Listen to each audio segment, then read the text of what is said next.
বগানো কইটা কচন ৰঙানো কয়া খৰে চিঠি লিখো মাজনী মোৰ কলিজা ৰঙাতে যিখন চিঠি পঢ়িলে লেমচা কিনা লাগে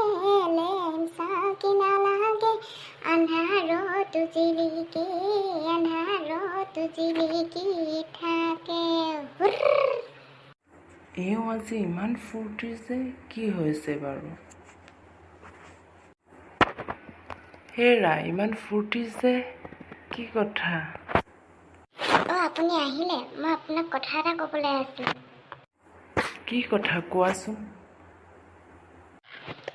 আমি অতি সোনকালে 2জনৰ পৰা 3জন হ'ব ওলাইছোঁ। হা, তুমি বহুত ভাল খবৰ দিলা দেখোন আজি।